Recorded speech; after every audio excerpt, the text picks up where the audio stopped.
दोस्तों, मैंने अभी तक किसी भी वीडियो में नहीं बोला कि आप वीडियो को पूरा लास्ट तक जरूर देखिएगा, मगर हाँ, इस वीडियो को आप लास्ट तक जरूर देखिएगा। गारंटी देता हूं इस बात की कि आपकी सोचने की स्थिति जरूर बदल जाएगी। एक छोटी सी कहानी पहले आपको बताता हूं। एक गांव में एक बहुत ही आलसी आदमी रहता था। वह कुछ काम धंधा नहीं करता था, बस दिन भर निठल्ला बैठकर सोचता रहता था कि किसी तरह कुछ खाने को मिल जाए। एक दिन वह यूं ही घूमते घूमते आम के एक बाग में जा पहुंच गया। वहां रसीले आमों से लदे कई पेड़ थे। रसीले आम देखकर उसके मुंह में पानी आ गया और आम तोड़ने वह एक पेड़ पर चढ़ गया। लेकिन जैसे ही वह पेड़ पर चढ़ा, बाग का मालिक वहां आ पहुंचा। बाग के मालिक को देखकर आलसी आदमी डर गया और जैसे तैसे पेड़ से उतरकर वहां से भाग खड़ा हुआ।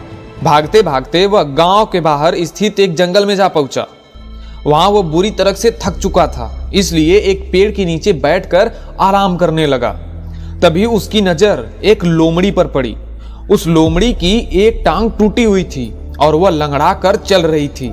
लोमड़ी को देखकर आलसी आदमी सोचने लगा कि ऐसी हालत में भी इस जंगली जानवरों से भरे जंगल में ये लोमड़ी कैसे बची रह गई, अब तक इसका शिकार कैसे नहीं हुआ। जिज्ञासा में वह एक पेड़ पर चढ़ गया और वहां बैठकर देखने लगा कि अब इस लोमड़ी के साथ आगे क्या होगा। कुछ ही पल बीते थे कि पूरा जंगल शेर की भयंकर दहाड़ से गूंज उठा, जिसे सुनकर सारे जानवर डरकर भागने लगे। लेकिन लोमड़ी अपनी टूटी टांग के साथ भाग नहीं सकती थी, तो वह वहीं पर खड़ी रही। तभी शेर लोमड़ी के पास आने लगा।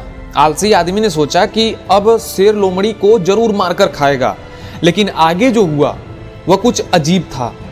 शेर लोमड़ी के पास पहुंचकर खड़ा हो गया। उसके मुंह में मांस का एक टुकड़ा था, जिसे उसने लोमड़ी के सामने रख दिया। लोमड़ी इत्मीनान से मांस के उस टुकड़े को खाने लगी।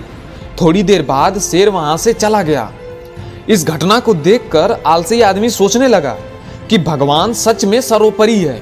उसने धरती के समस्त प्राणियों के लिए, चाहे वह जानवर हो, इंसान हो, कोई भी हो, खाने पीने का प्रबंध कर रखा है।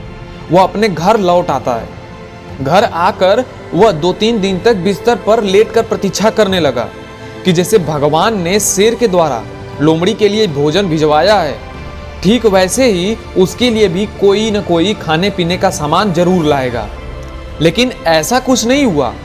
भूख से उसकी हालत खराब होने लगी। आखिरकार उसे घर से बाहर निकलना ही पड़ा। घर के बाहर उसे एक पेड़ के नीचे बैठे हुए एक बाबा दिखाई पड़े। वह उनके पास गया और जंगल में घटित घटना का सारा वृत्तांत उन्हें सुनाया। बाबा जी, भगवान मेरे साथ ऐसा क्यों कर रहे हैं? उनके पास जानवरों के लिए भोजन का प्रबंध है, लेकिन इंसानों के लिए नहीं। बाबा जी ने उत्तर दिया, बेटा, ऐसी बात नहीं है। भगवान के पास सारे प्रबंध हैं, दूसरों की तरह तुम्हारे लिए भी। लेकिन बात यह है कि भगवान तुम्हें लोमड़ी नहीं, शेर बनाना चाहते हैं। दोस्तों, हम आप सबके भीतर क्षमताओं का असीम भंडार है, बस अपनी अज्ञानतावश हम उसे पहचान नहीं पाते और स्वयं को दूसरों से कम समझते हैं। इसलिए स्वयं की क्षमता को पहचानिए, दूसरों की सहायता की प्रतीक्षा मत करिए। इतने सक्षम बनिए कि आप दूसरों की सहायता कर सकें। दोस्तों, कैसी लगी आपको मेरी ये कहानी? प्लीज लाइक और कमेंट करके मुझे जरूर बताएं, और हाँ, दोस्तों के साथ शेयर जरूर करें। सब्सक्राइब करके हमसे जुड़े रहिए ऐसे ही छोटी छोटी मोटिवेशनल वीडियो के लिए। Thank you.